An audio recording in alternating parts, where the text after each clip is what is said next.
Hello everyone, Richie here. I just wanted to let everyone know that I go on a pretty big rant about Pokemon Go, and I talk about having some new aspects added to the game to draw you back in, and I don't like to censor or make edits, so I left everything in there, even though I did not know about the new buddy system. I've been checking the game out and reading most of the update logs, and I didn't catch that you can now add a friend Pokemon and it gives you candy for every kilometer, 3 or 5 that you walk, depending on the type of Pokemon. So I talk about getting a leash to draw people in because they sent an update, and I read through the readmes, and this is the first time that I've seen one where it had, hey, come play the game. It's now easier to catch great Pokemon. And when I tried to play it, I didn't have any great Pokemon. And I have a screenshot I'll upload to social media. So listen to the episode. I go pretty deep into the rant about Pokemon Go and some adjustments they can make. It looks like they did do one thing right. It was released about a month ago or so.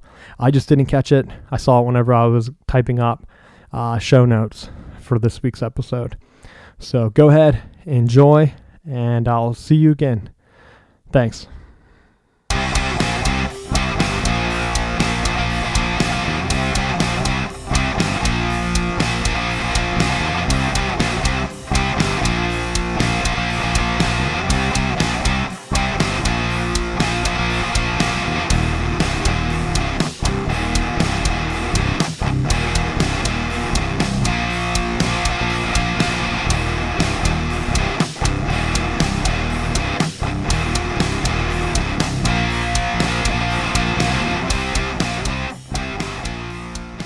Hello and welcome to another Socially Numb podcast.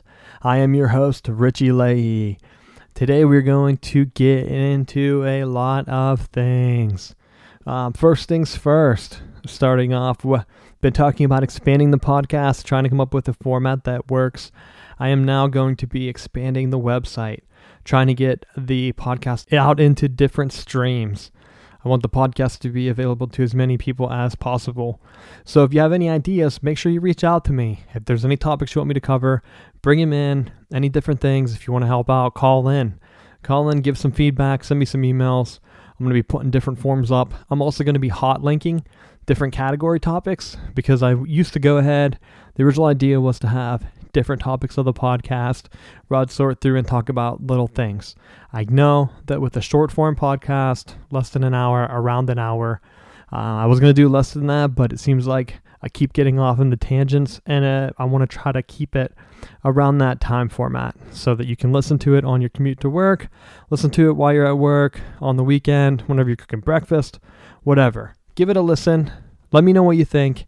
Give me some feedback, anything like that. Any way that I can make the podcast better.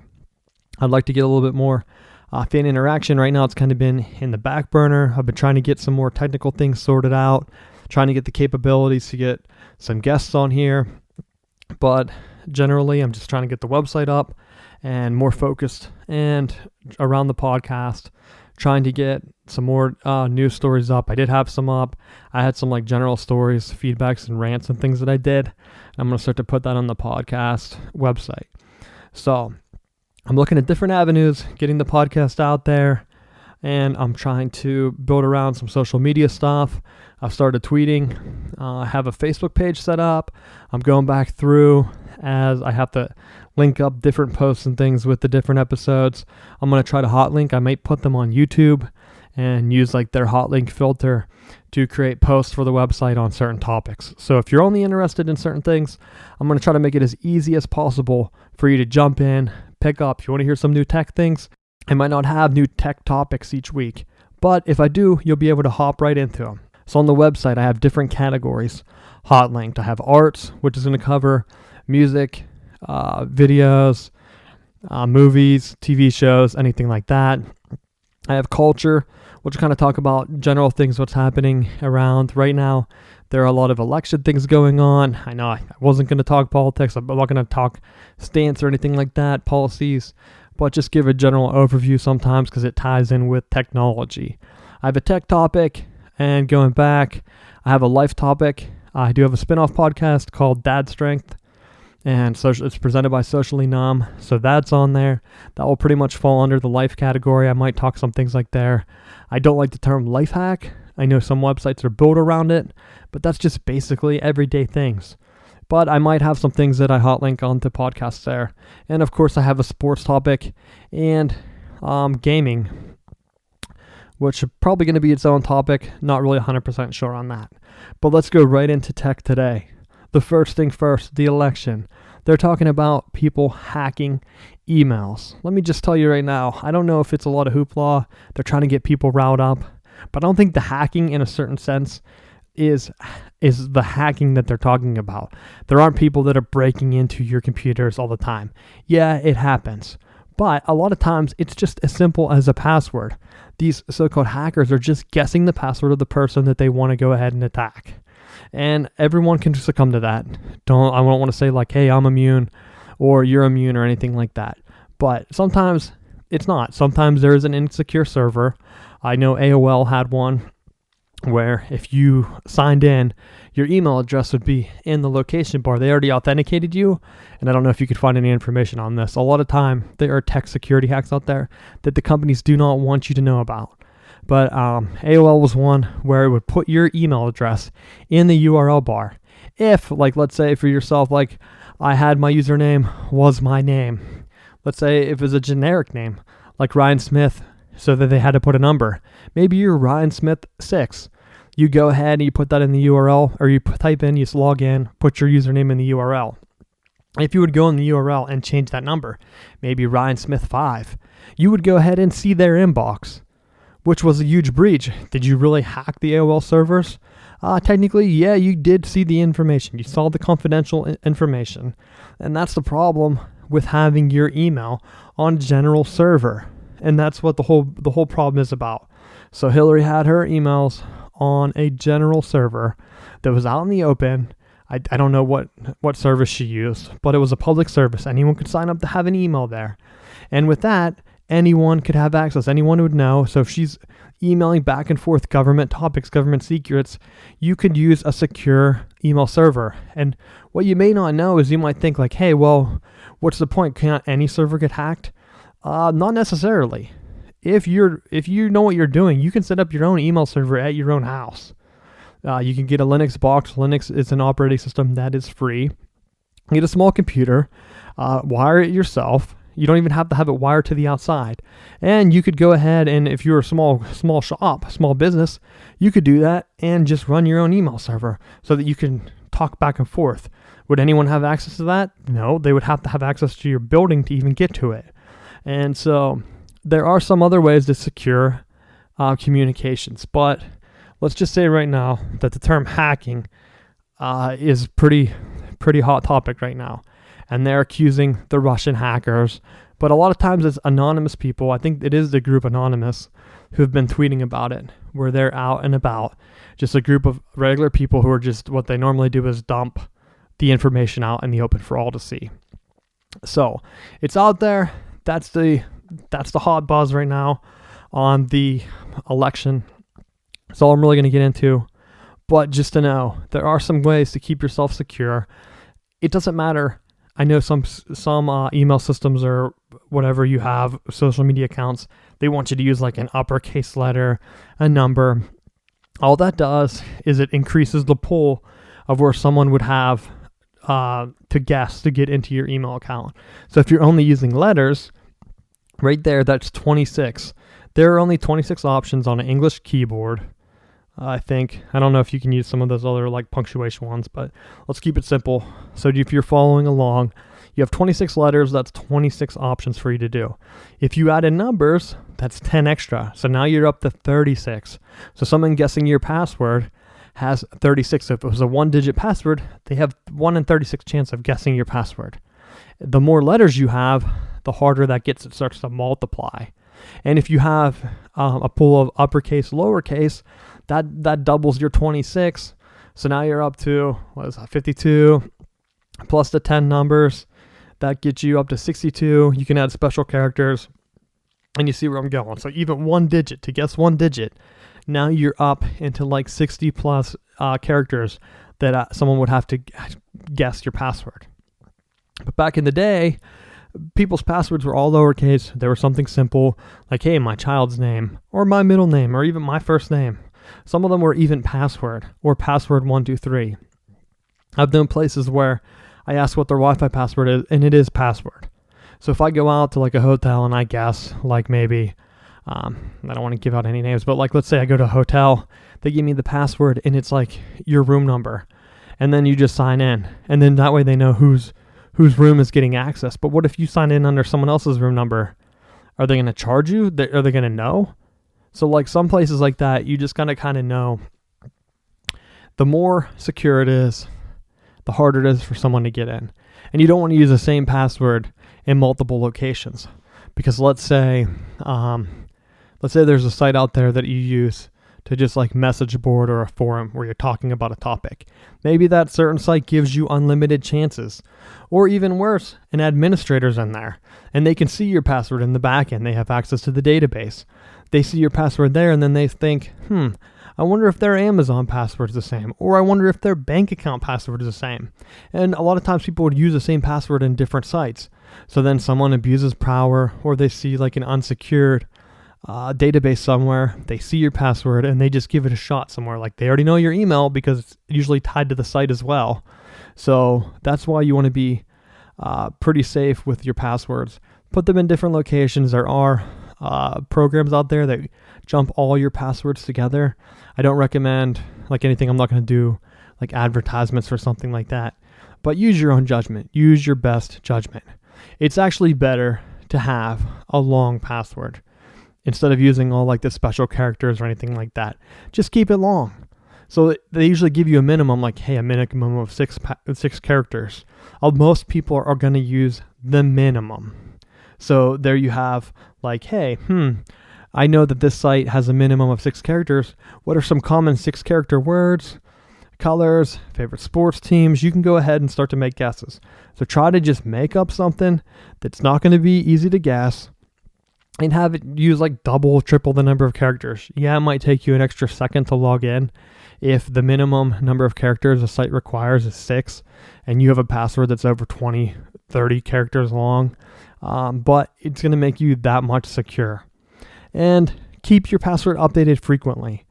Change it. Go through the process of changing your password. And if you have multiple sites, I try to limit my accounts. I don't want to have too many accounts out there in the open, because if something does happen, and then I have to go through and change my password. But if you keep all your accounts with separate passwords, then you know it's a localized account. Let's say you have a Twitter and your friends say, hey, we're starting to get some weird messages from you. You might be hacked. You just have to change your Twitter password. Now, it might be good to every couple months you go through and change all of your accounts' passwords. I know it could be tedious, but you don't want your identity to get stolen. You don't want someone to falsely accuse you or put you in a scenario where you could get in trouble. Like, let's say someone hacks into your work email, starts sending soliciting emails out or something. You get called in, you can't explain it. They're like, well, how do we know that it isn't you sending these emails? So just go ahead, change your password.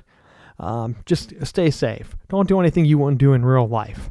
And that's where, like, hey, if I'm going to go into a shady website that I really don't know, I'm not going to put my same password and email out there that I use for my banking account. So be smart when you're using the internet. Just go to places that you trust. Don't really trust anything. Just kind of watch your own back. So that's all I'm going to say about that topic and tech for the week. Now I'm going into gaming. Oh, man. So my phone, the Pokémon Go craze hit over the summer. I might have mentioned it before. I had the app on my phone. I haven't really played it. And it's not really because of the gaming convention, whatever. It was a fun game. It was cool to kind of go back and relive, because I grew up through the Pokemon craze in like the 90s or whatever that was. So there you go. You have a game. It's free. Hey, guess what? It also encourages exercise. So back in the summer, everyone was kind of making it like out to be such a dangerous game. Like, hey, someone got hit by a car. The one that was so surprising to me was everyone was saying, well, someone found the dead body. Like, it wasn't like, hey, that person didn't kill the person. They found a dead body that no one knew about. It was unidentified. So if anything, that person playing Pokemon Go finds a dead body. Hey, maybe they solved the murder. Maybe they helped someone solve a murder or put someone's loved one to rest. So don't demonize the game just because someone finds a dead body. That doesn't make any sense. But the game did get a lot of publicity for it. Like, hey, it's encouraging people to walk around. They might not be paying attention. How's it any difference than people walking around with headphones in? I've seen so many people just blatantly run right into me. And you know what? I make a point not to move out of the way. Hey, that might be confrontational, but I'm over 6 feet tall, 200-pound man. If someone runs into me, I'm not going to fall over. But I see people like on their phones, they're walking around. If I'm standing still and I just watch people like I've been run into, standing still, and there's no one else around because someone has headphones in, they're not listening, and then they're like, oh, I didn't see you there. Well, how about you pay attention? I mean, I always see different reports. It was like, hey, they were jumped by someone they didn't know because they didn't see them coming. Well, if it's dark out, don't put headphones in. Don't be staring down at your phone. How about you pay attention to your surroundings?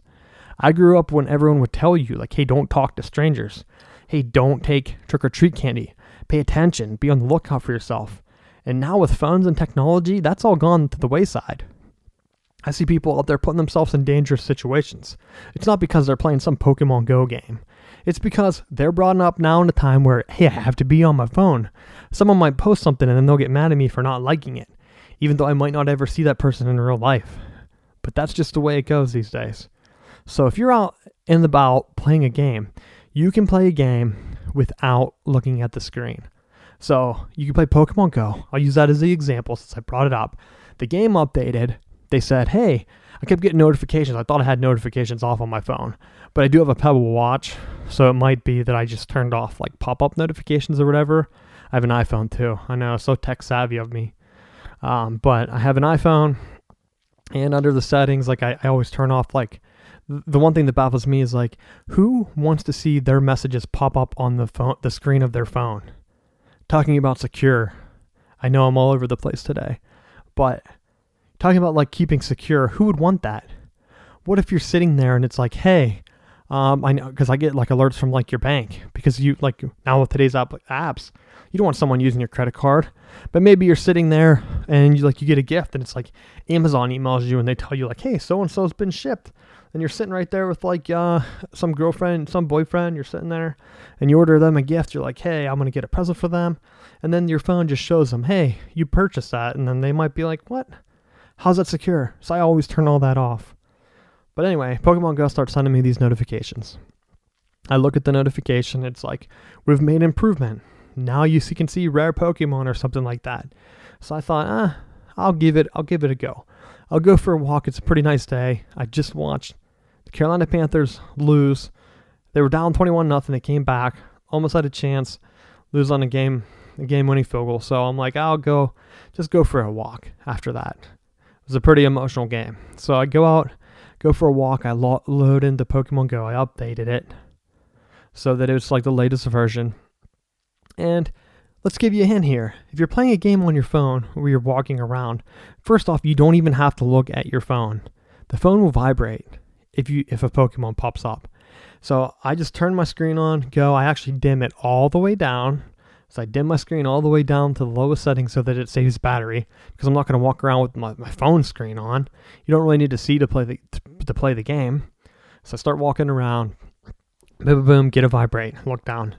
It's a Pidgey. If you know what Pokemon are, it's like a bird Pidgey that's very, very basic and weak. So I'm like, oh, I probably caught 1,000 of them already playing the game when it first came out. So I start walking again. My phone vibrates. I stop, look around. I'm walking on the sidewalk. I know I'm safe because I'm not even looking at my phone as I play. You don't have to. It's a walking game. Basically, it's like a scavenger hunt, a random scavenger hunt. There was like a tracking device. I guess that's where people were getting in trouble. Their phone vibrated and said like nearby, and some rare Pokemon will come up and it gave you like an arrow or something when the game first came out. So you'd try to run to that location, and that's where the danger was. So now they took out all of that. So it's kind of just like a random, you walk around, phone vibrates, look down. Do I want to catch the Pokemon? No, most of the time you don't. You don't even have to look at your phone, because I went around and I put this out on Twitter that my count. I didn't see any Pokemon that I've caught all the Pokemon that I saw. And that's the point of Pokemon, is catch them all. That was the song. And I know it's like a marketing thing, but gotta catch them all. You gotta buy them all all the stuffed animals. There's like 150 something in the game, in the original game, because now there's like a bunch of games. I don't know if they're going to add these other Pokemon in or not, but got to catch them all. So like, I'm like, hey, you know what? I'm going to play the game. It was something casual to do. It will get me outside. You don't want to be inside all day. Take little walks outside, enjoy some nice weather, and you can game on the go. So it was a pretty good thing for me. Pretty good trade-off, because like I'm into games, so I don't want to be gaming inside all day. And you don't even need a screen to play. You just walk around. But the discouraged thing is, I don't think that the developer gets this at all, or gets the players, is you're seeing the same Pokemon over and over and over. What's the incentive of playing? Yeah, I have to travel to different locations to play the game, but most of the time, I'm not going to drive into like a park to play the game if I don't live by a park. Maybe I go outside, I walk around my neighborhood, but if I'm seeing the same Pokemon over and over again, I'm not going to play. I'm going to be discouraged, and that's what happens. So I think the total count, you can check on Twitter under Socially Numb, or I think my Twitter handle is The Socially Numb, and I saw like 9 Rattatas, like 8 Pidgeys, something like that. I saw a couple Weedles and a Caterpie. And that's it. So like, and it's not like I'm not walking pretty far. There is an egg system in the game, if you haven't played, where it does give you an incentive to kind of play more. But whenever you're hatching eggs, so like there are different levels of eggs. You get them, you go to like a stop, and their stops are highlighted on your map. You check in, and it gives you items. And these items are like Pokeballs or whatever. So it kind of encourages you. So I live in a location where there are a couple check-ins. I think most people have check-ins near them. So it's like a short walk. You walk over to the check-in, get some Pokeballs, and walk around and say, hey, am I going to catch any Pokemon? And most of the time, no. I have over like 100 Pokeballs because I never want to catch rats. I'm not into leveling my guy up. Who cares? I'm never going to meet someone and have a conversation with them, and they're going to be like, what's your level of Pokemon Go? Like, no one is going to ask that. You might even say, like, even talking to people like, hey, have you seen enough Pokemon to level up? But most people, I found out, like, if you do meet people playing the game, and you're like, hey, did you catch any, like, unique Pokemon? Like, my thing is, how many Pokemon, different types have you caught? Because if the game is set up like the original Game Boy game, there's like 51 maybe Pokemon, and I think I have like 90 maybe. So I mean, I played a lot when it first came out just to try like different areas, like, hey, and there was a map online too, which helped. So if you would go online, I forget what it was called, Pokevision or something, but I saw it on Reddit where you would go and it would kind of show like the different parks. So you would kind of see like, oh, hey, if I just drive 5 miles to this park, they have these couple Pokemon showing up. So then I would kind of hit around different parks throughout the month of July when I was seeing it. But of course, the developer took that site down, and I did have an idea of where Pokemon were. But once they took that site down, they like re-changed the layout of the Pokemon. I went out to the same parks, and I wasn't seeing quite a variety of Pokemon anymore. So it kind of like killed the game for me, and that's when I quit playing. I played for maybe 3 weeks, and then they changed that. And by playing, I mean like I would go for a walk a day, trying to get outside, get some fresh air. I normally did that anyway. If I would go for a jog, I probably was less active as I was walking around, holding my phone, waiting for it to vibrate to see if I caught a Pokemon. But let's just say this new idea for the app, no improvement, none. I don't know if they're listening to the people that play the game, or I don't know what their idea is. They can't be making money. They're missing out on a whole lot of money. And I know, like, hey, money isn't it just a fun game? But from the bottom line of a developer, they want people to play because they make money from you playing. And I mean, maybe they're trying to get the hardcore guys. But my thing is, if they want people to pay money, and people might pay money to catch all the Pokemon, who knows? I don't know what anyone's reason for playing the game is. I was casually playing it just to see, like, hey, if I get a Pokemon, I can have that. Now, one thing I did know is that I see some rare Pokemon every once in a while. Is it enough for me to play the game? No. Playing it like 3 weeks straight, just every day, going for a walk, maybe 10, 15 minutes. I did get a good bit of Pokemon, and it does help if you're in a city. So if I would travel to the city, that's where I caught a lot of my Pokemon from, and then the rest were like from eggs. So if I took a 5-kilometer walk a day, and I had a whole stack of 5-kilometer eggs, I had a good chance of getting like a bunch of unique Pokemon. And then I had some 10-kilometer eggs, which are even the more rarer Pokemon. But once you get them, you can't level them up. So if they want people to play, they should introduce like a leash. I think the game had a leash where you would walk your Pokemon and you could train them. But since you're not really, I tried the boss battles. It was a waste of my time. I didn't see the point of it. Like, hey, I held a thing. I get 10 coins for holding it. If you try to drive to a different gym or walk, because I never drove from gym to gym. But let's say there was a gym there and there's one like right down the street. I would check in, try to walk to the other gym to claim it, to get my coins. But as soon as I left, the gym that I owned or was in charge of got overrun because there was so much turnover from so many people playing. There was no point in playing the gym battles. What was I getting from it? And I don't know what the new updates, if they did anything with the gyms or whatever, but that wasn't the point. The whole point of the game for me was to just go out there and get some exercise in and catch some Pokemon. And they changed the game around. And when they did that, I quit seeing such a variety of Pokemon, and I haven't caught like any new Pokemon. Playing it like maybe once a week now, just checking in every time there's an update to see if anything improved. I do check for like a leash. I thought maybe they would add a leash where they give you a leash, and as you walk, instead of like hatching eggs, I mean, you could even do it one or the other. Like, hey, I can either use a leash or equip the egg. Or maybe you can that might encourage people to like equip like some other kind of system where like you could pay for like a bag upgrade where you could do both at a time. Or even just make the leash $5 or something. Like, don't even include it in the game. I mean, yeah, you might turn some people off, but if people are trying to get all the Pokemon, and let's say you catch some Pokemon that's not in there. I think I'm trying to think of what's one that I've caught around here. Oh, I think there was like a Cubone around here. And if you don't know the Pokemon, I'm sorry. Hope I'm not too much of a nerd today. But I had a Cubone. He showed up once. I think I might have two of them. Back in the day, like I could see him on the map. I knew he would like show up at this one spot. So I went for a walk one day towards him, caught him, and that's it. I've tried to go back where I caught him. He doesn't show up anymore. But now I'm stuck with him and he evolves. So if there was a leash where I could walk him to evolve him, it would encourage me to play the game. And maybe, hey, if you're trying to revitalize the game, give everyone a leash for free. That might encourage them to go out. They still have to catch the other Pokemon, but they still have to catch the other Pokemon or even hatch them in eggs before they can walk them. And like give them, because you need, I think the game works, trying to refresh my memory because I just went for the walk today, and of course I'm not catching any Pokemon or looking at my guys when no one new came about. But I think each Pokemon has like a candy or something that once you reach a certain level, you can evolve them. So give them a leash where you pick one Pokemon in your stash to walk, and every time you hit a kilometer, a candy, you get another candy for him.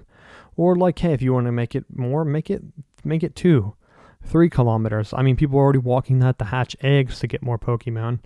So I don't see what the difference would be to get them to level up some of these rare ones. I mean, at the beginning of the game, I picked a Squirtle.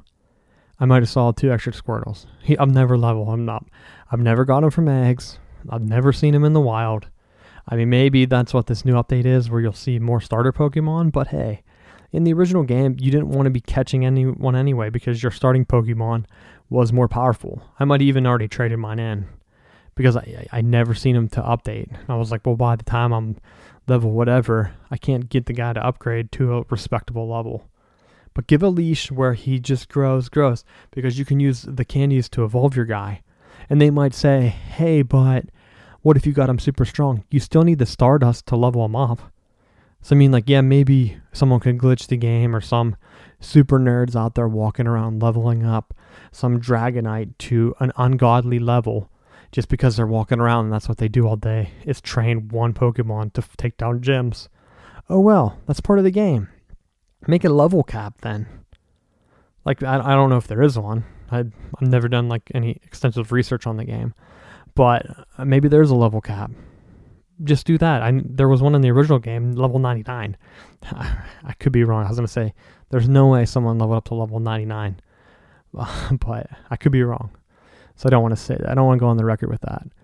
But just playing the game. If you're checking out a free game and you want to get mobile, it's cool to play for a little bit, but it will wear on you. It will become monotonous, and it's not something like you're not going to be excited. Whenever your phone vibrates and you look it up, it's a rat, and you're like, well, that's a waste of my time. Or like today, I walked far enough to see 9 rats. I have a screenshot. Maybe I'll post it. It was like one time I got swarmed by a Pidgey, a rat, and something else, a caterpie, and a weedle. So, yeah, crazy. That's exactly the kind of game I want to play. When all these same Pokemon, I've had thousands of them caught. And so that's it for my rant on gaming. I have been playing some Ninja Turtle games. The new one that came out, Made in Manhattan, I started to play on PS4, which I'll give a little bit more into in a little bit. I only beat the first 2 levels, but I got it on sale for like $14, I think. And I wouldn't recommend paying a lot more than that. Maybe $20 tops, but it's not worth the $50 or $60 that it's retailing for. And there's like 9 levels. And each level, well, I played an hour. I beat the first 2. So haven't dug that much more into it. But it seemed like, yeah, there might be things like leveling your guy up. But if you're only going to have a story mode that much and there's no local multiplayer, which is a sin for any Ninja Turtle game, make sure that you don't spend more than $20 on this game. And I'm not saying that to hurt the developer, but hey, if you're going to be throwing out games, because apparently, I don't know the developer, but apparently they have other games that use the same fighting mechanics. And if you know anything about programming, once those mechanics are in, all you have to do is just get some new art on your screens, and then boom, the game's done. If you're using the same engine, the engine's the hardest part because that's all the physics of the game. So don't feel bad for the developer if they're trying to do a cash grab by throwing out some licensed crap of a game. So don't spend more than $20 on the game. It doesn't seem too bad. I can't compare it to their other games, but we'll be diving back into that in a little bit once I get some more hands-on with it. And I did pick up another one, same deal. It was an older one for the PS3. So trying to just talk about games, trying to keep it low-key, going back with my original idea of gaming on a budget, trying to just talk about different games you can check out. Pokemon Go, craze has come and gone. I tried to pick it back up today. If you haven't played, check it out. It might get you up and moving on your feet. But if you have any other ideas for games you want me to talk about, check out, send them my way. Let me know, reach out, and I'll cover them. And now for sports. I talked about watching the Carolina Panthers play today. How could a team go from a Super Bowl appearance, where they were dominating, from my recollection, because it's been almost half a year. It's probably already been half a year. What am I talking about? Since their playoff run, which was dominating. And then they didn't show up in the Super Bowl, and now they've utterly collapsed. The only big player loss I can remember from this offseason was Josh Norman. So maybe having a lockdown corner makes that big of a difference. I know the Patriots did that one year. Was it Revis? They locked someone up, a deadlock as a corner for 1 year, and I think they won the Super Bowl that year. And so maybe a cornerback does make a difference. I mean, it cuts the field in half. You get a power corner, whatever. They didn't want to pay for him, and that hurt them. Maybe they're over the salary cap. I didn't look at the financials for the team. But today they got in a shootout with the Saints. And the Saints, man, how the mighty have fallen. Sean Payton, he was the hottest commodity. They got in trouble for, was it Bounty Gate? All the stupid gates that they throw out there. But trying to hurt players. So he's suspended for a year. I think that's what he was suspended for. I don't think it was cheating. But he comes back. They haven't been the same. And yeah, I know. They have a great quarterback, Drew Brees, and he's getting old. But so is Tom Brady. And Bill Belichick keeps that system afloat.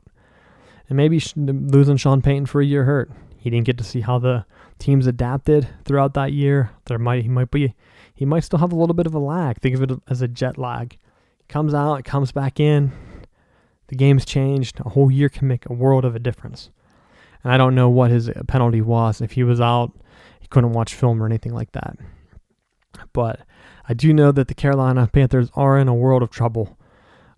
Let's look at I'll take a look at their standings right now, but I know they're 1-5.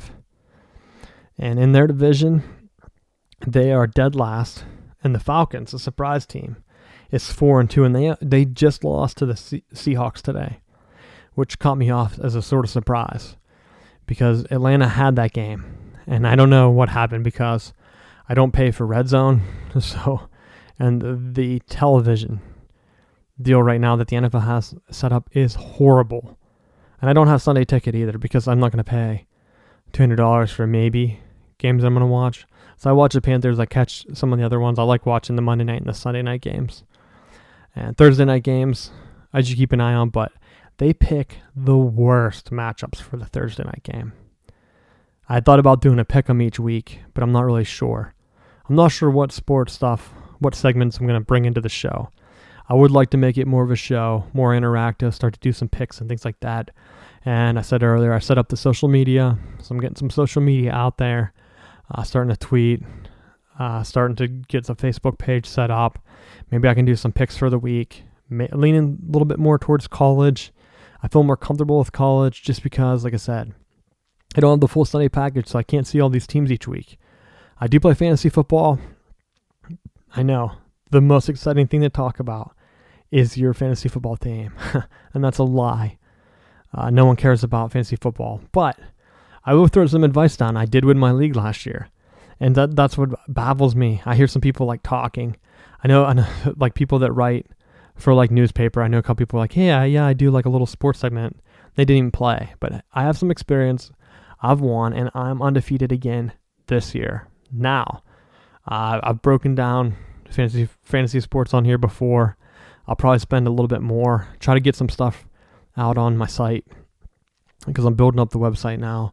I'm going to be trying to get a little bit more targeted so that it's easier to digest and get some ideas flowing and put it out there. But the one thing I'm looking at is a different style of league. So we play a point per reception. So wide receivers are very valuable. And looking at targets and how many times they're out in the field, that can make a world of a difference if you're trying to pick up a free agent guy or not. And that's how I made my living last year. And so far I've done the same this year. Now, I did drop Terrence Williams, who had a decent game this year, or this week, I mean. He had, I don't know if he had a touchdown, but he had a couple long receptions, so he had some points in the PPR league. And that might not translate. Some people don't play PPR. So it's a little bit different. But that's going back to the NFL. The Panthers, I don't know if it's a lack of scheme, a lack of game plan, but they came out and they were down 21-0. I almost turned the game off because I was like, I'm not going to watch an extreme blowout. But they made some plays, and when they started to get rolling on offense, they had more of a free-flowing form out there. Looked like Cam was more in charge, and they were having fun, and they were going to score on every drive. I think they missed an extra point. I missed that, walking around doing other stuff. Just trying to keep the house cleaned up for the afternoon. And I'm not going to lie. I know some people talk sports. They pretend like they watch every single game. I'm not going to be like that because it's impossible to cover every team and every single game. But I do watch some highlights, but I don't know what happened. Either way, they were down 1. They come back. The Saints lined up to go for 2. It would have been a ballsy move, and it pretty much would have put the game away late in the game. But they called timeout. I don't know why they wasted a timeout there. Because if you think about it, right now the league, if you go for 2, if you line up to go for 2, you're on the 2-yard line. I don't know if there is a delay of game, though. I don't know if there's a play clock. So this might throw off my theory. But if you get a 5-yard penalty from a delay of game, does it apply if you switch then to kick? Because the extra point now is moved back. So I think it's like a 30-yard field goal. I don't know the exact nature, but I do know you can like pick which side you're on or whatever. So if you went out there to like try to fake them out and then you just took the delay of game if they didn't jump off sides, does that 5 yards get added if you switch? Or like if the refs go ahead and kick it out, could you switch? I know they would probably not let you get ripped off, but it would be something interesting to see if a team just tried to pull it. Like, hey, yeah, take that 5 yard, put it back out there, and then you just line up, or someone does a drop kick. Because that hasn't been thrown out for a while. Like, what if they did that? You take the delay of game, move back 5 yards. The quarterback, he's out in in the snap, he jumps back and does like a drop kick through the uprights for the extra point. I don't know, it's interesting. Some people could try to do some different things. Try to get a little bit of an edge, because that 30-yard field goal, some people do miss. But so the Panthers probably did miss it. I know their kicker hasn't been good. I had him on my team. I dropped him. Picked up, I think, the guy from the Redskins. I don't even know who's on my team half the time. I just look at the points, how they're scoring, and who they're playing in the projection. Actually, not their projection. I make my own projections, by the way, because every other site is usually wrong by a wide margin.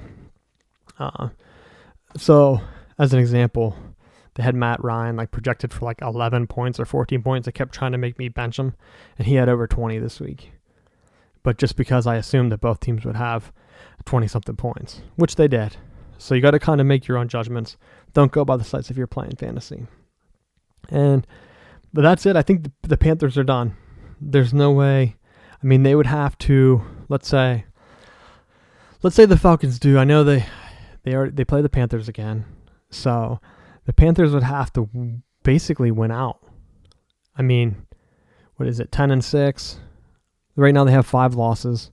So if they win out, they could be 11-5. I don't see that happening. Let's say from here on out, they run the table, get back 2 losses. That brings them in at 9-7. Is that enough to make the playoffs? Maybe. The Packers haven't looked hot.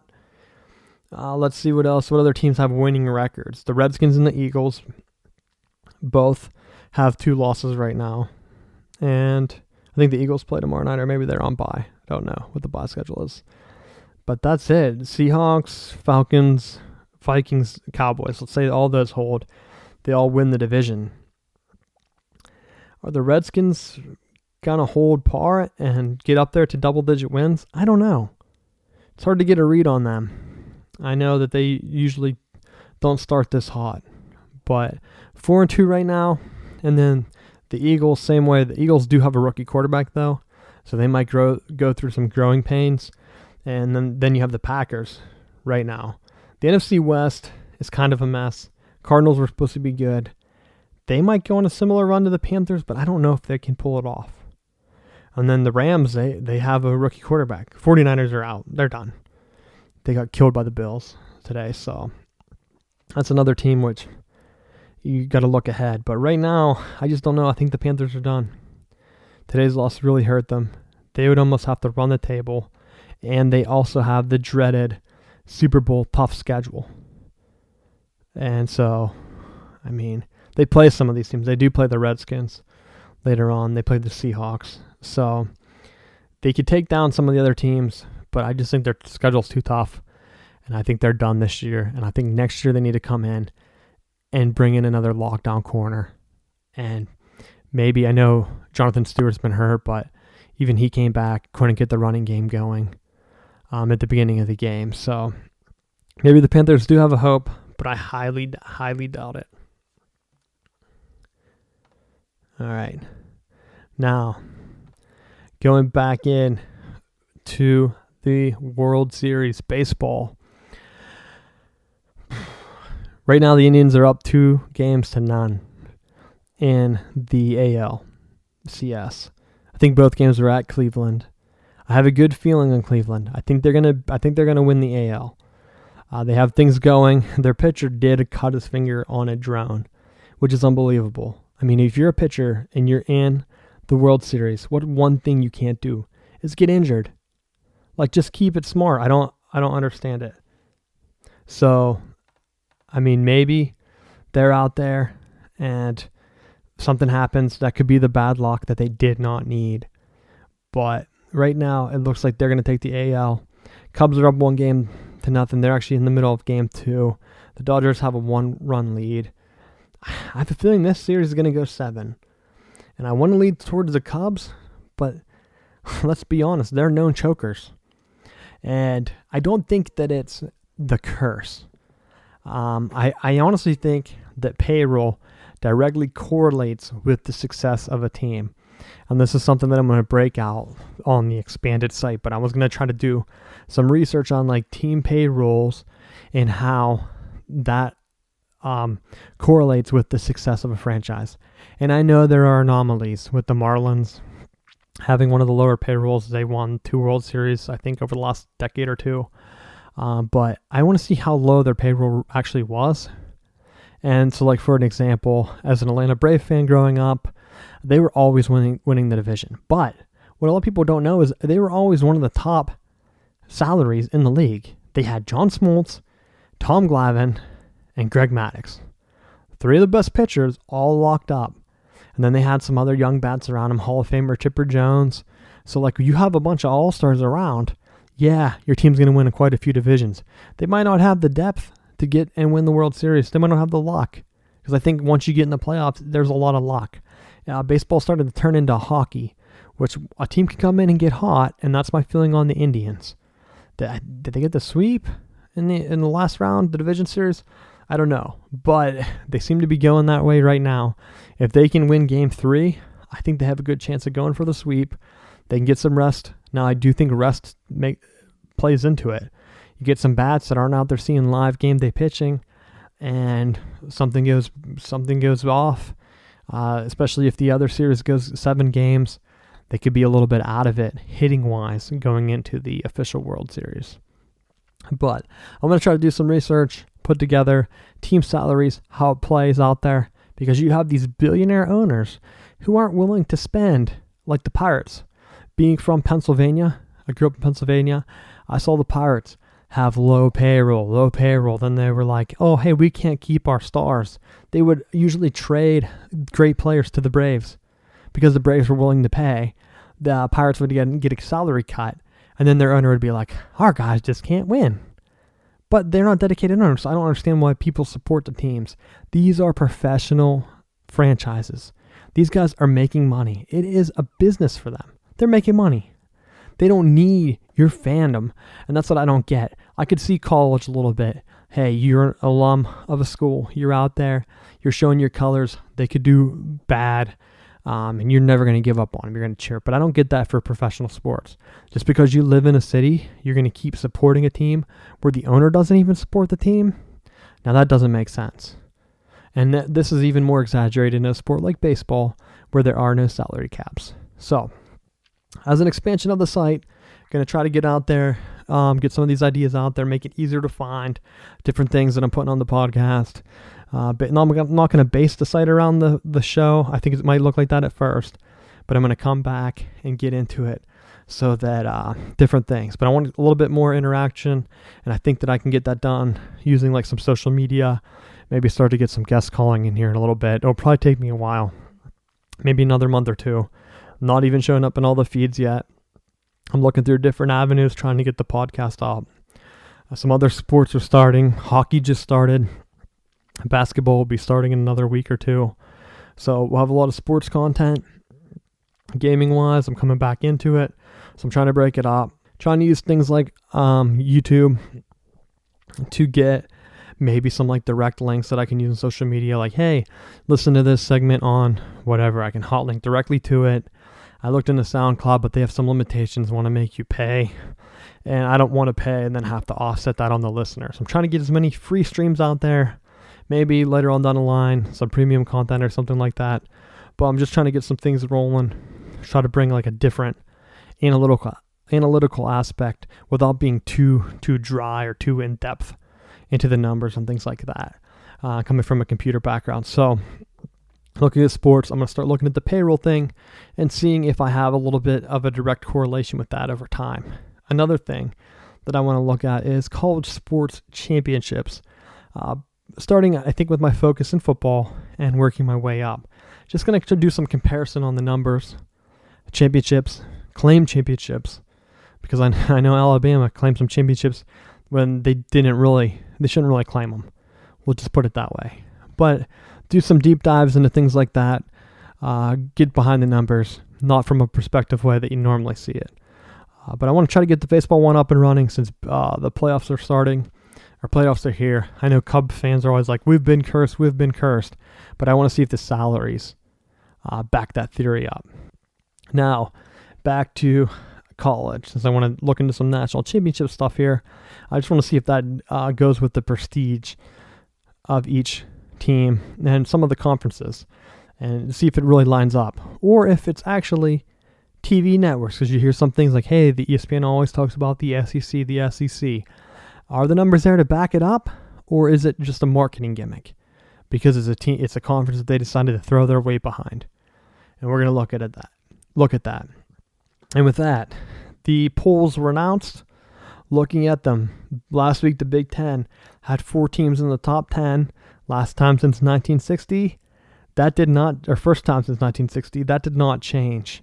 Wisconsin lost in overtime to Ohio State. So Wisconsin has 2 top 10 wins for the beginning of the year. Beated the vaunted SEC LSU team, who LSU is popping in at 25 on the AP poll. I only look at the coaches poll for comparison because I know some coaches have blatantly said that they do not look at their team picks and they just kind of throw it out there, or an assistant does it. So I don't see how that's a legit poll and why it's even published anymore. But I use it as a comparison, just as a baseline to kind of see. LSU is 23rd in that one. 4-2 for them. Wisconsin beat them. And if they climb back up, that Wisconsin win looks a little bit better. Now, Wisconsin's other top 10 team was Michigan State, and Michigan State has not looked good. And as a Michigan guy, I don't want to say that and jinx our teams. We play them in a couple weeks. But Wisconsin, 2 losses, 1 to Michigan and 1 to Ohio State. Michigan and Ohio State. Ohio State second still. Michigan moved up, jumped Clemson in the AP poll to number 3. Nebraska won. And Nebraska kind of had a scare there against Indiana. Now, Ohio State fans last week were saying that Indiana's a little bit tougher than what it seemed like. And so I think that might have put Nebraska ahead, gave them a little bit of a jump, because they stayed the course, moved up 2, and Baylor moved up 2 right behind them. So 8 and 9 are our main undefeated teams left in the top 10. So I think the rest of the top 10, I'm not going to just name every team. You can look up the pool. But you have Alabama leading the SEC, Ohio State and Michigan for the Big Ten. They're both in the East. Nebraska and Wisconsin also in the top 10 in the West. Now, Wisconsin already lost to both East powers. So they have a game against Nebraska, and Nebraska also plays Ohio State. So that game, Nebraska versus Wisconsin, and this is saying that Ohio State runs the table. If Ohio State beats Nebraska, the Big West comes down to the Nebraska-Wisconsin game. At least that's how it's looking right now. I know Iowa will have something to say about that, but they already have a loss to a lower division team, and I just don't know if they have the horses this year to compete. Pac-12, Washington. Yeah, still on the Wisconsin thing. Washington is the undefeated team. It looks like them or bust. Stanford got a win over Notre Dame, but I think they're done with the polls. I don't see them on here. And Washington might be it for the Pac-12. Utah has 1 loss. I see them at 19. I think Colorado has 2 losses. They're right out. Off the top of my head, I don't see any teams here that are from the Pac-12 that are ranked other than those 2. So it's going to come down to Washington or Utah. If Washington gets upset, and they have a big game against Washington State at the end of the year, who has been looking pretty good lately, that could eliminate them from the playoffs. Now, SEC has A&M, Texas A&M, and Alabama. I just don't see Alabama losing. If they do lose, A&M's still undefeated. So maybe it cuts them out. I don't know if the SEC team would get 2 teams in that scenario. I see it more likely that an Alabama loss gets them in. You also have to think of the Big Ten getting 2 teams in with Ohio State and Michigan.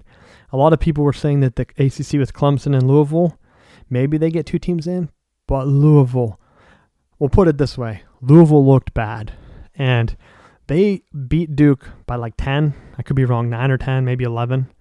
But Northwestern beat Duke by almost the same exact score. So if you have a top team at home, Louisville's at home, in a night game, if you want a team like that to make the playoffs, you cannot lose to a Duke team or I guess they beat a Duke team. You cannot beat that Duke team by the same score that a Northwestern beat them. A Northwestern is a bottom team in the Big Ten. And say, well, hey, you're not supposed to compare against it, but if Louisville's schedule looks pretty weak, I know they have Houston coming up, but Houston already lost to Navy. So Houston, I don't think that win's even going to count. or make their schedule look that much tougher. Houston is hanging around at number 11. They still have a lot of games to go, and I could see them dropping another one. And so ACC, I think they'll get lucky. Clemson, they'll be lucky to have one team in. Clemson should have lost. NC State had them on the ropes. NC State drove down. Last of the game, tie game. NC State was running it down their throat. And I'll be honest, just as a comparison, I think Ohio State would blow Clemson out. People are saying Clemson has a great defense. I do not see it. They also turned the ball over 4 times. When NC State's at the end of a game and they are running the ball down your throat, your defense, there's no depth there. There's something missing. And so if NC State, a team that lost to East Carolina, I'm not just saying it like NC State's like a bad team. They lost to East Carolina, and East Carolina got killed by Virginia Tech. So just some other trade-offs of games that happened. North Carolina's driving the ball. Clemson could not stop them. NC State, some bad calls at the end. They drove down. They had a minute left. They get the ball down to the 10-yard line or around the 10-yard line. They call a rollout. It might have been a play-action pass. They lose 5 yards or so on this play. So they lose 5 yards. I think they still had 2 timeouts at this point. They didn't use them, and that was first down. It was either first and goal or it was close to the 10-yard line. And they lost about 5 yards on this play. The quarterback saw that it was a rollout. He tried to get to the middle field and went down. And instead of running another play, which NC State was running the ball down Clemson's throat this whole time, the last couple minutes of the game, that even came down. Like they were setting themselves up for a game-winning field goal, and they had the whole thing in front of them. So they're driving down. They do this play-action pass on first down. They get stopped. They should have ran 2 more plays. They had the timeouts. So it wasn't like they were going to go ahead and mess it up. Like, man, maybe you're going to botch the field goal. But they didn't even give it enough time to like, hey, if we bobble it or whatever, just go down and we'll get another kick. No, they let the clock go all the way down to like 3 seconds, and then they called their timeout. Why not run another play? You've been gashing Clemson. Run a counter, run a read option with your quarterback and the running back. Just tell them like, hey, 3 hands on the ball, get as many yards as you can. We'll power run it right down their throat. Try to get a few more yards. I mean, you had the downs. Why not go for the win? You're on the road against the third-ranked team. You're not ranked. You just beat Notre Dame in a monsoon. You have a chance to be a giant killer. The last time Clemson lost to an unranked team, I'm pretty sure when they were ranked top 10, it was NC State. So here they have a chance. They get down there. They run the play-action pass. I get it. You're going to go for the kill. Decent call. I mean, you can't knock the call. Can't knock a coach for going for it. But after that, you should have been like, all right, guys, even if you want to call one of your timeouts on that, call a timeout, stop the clock. There's about a minute left. And you say, hey, we have 2 downs here. We're going to power the ball down their throat.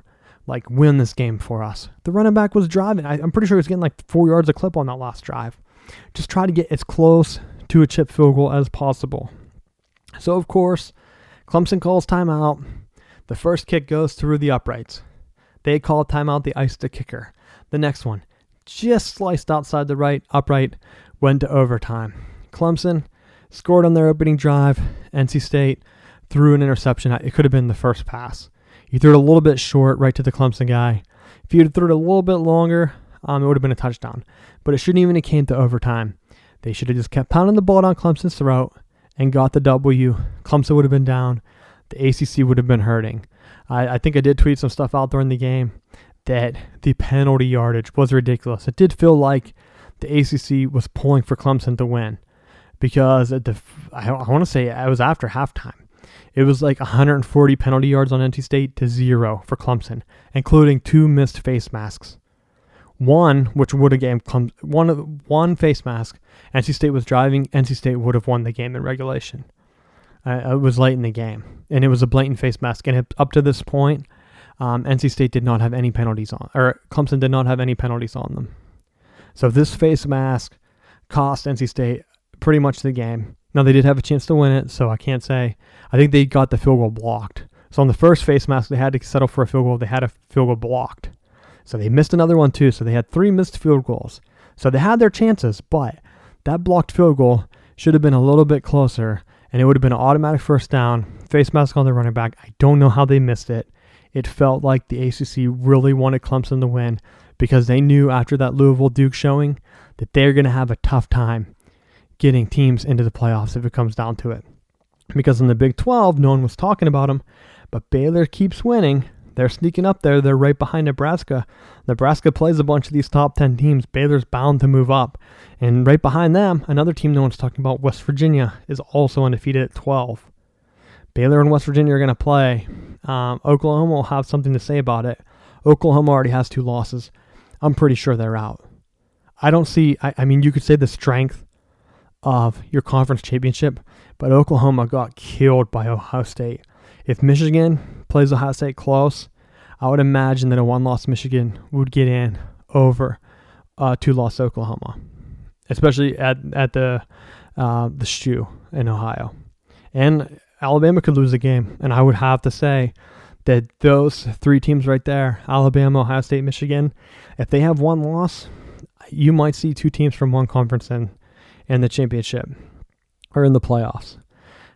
There's a whole lot of season to go. Don't know if it's going to happen, but it's looking like right now there are a couple programs that are head and shoulders above the rest. AP poll reflected that. Clemson dropped the 4th. I think they're the weakest right now, the top 5. Just watching the teams play, Clemson looks the worst. And I think that they're bound to be upset. I know they have a game against Florida State. People have been writing Florida State off, but I think they give them a game. The other team is Washington. Washington has looked good. Remember, they have Boise State's old coach who got them a couple BCS wins. So keep an eye on them. Keep an eye on Washington. I just don't know. They have some rivalries. I think their team might be a little young. But a lot of exciting college football to come up. Going to be trying to roll some other things in. So keep an eye out for it. Starting to get on the social media train. Trying to get some of my ideas out there. Tweet. So go ahead. Send me some messages. Reach out to me. Give me some feedback. Give me some topics to talk about. Some games to play. Some games to watch. And I'll do my best. You've been listening to Socially Numb with Richie Leahy.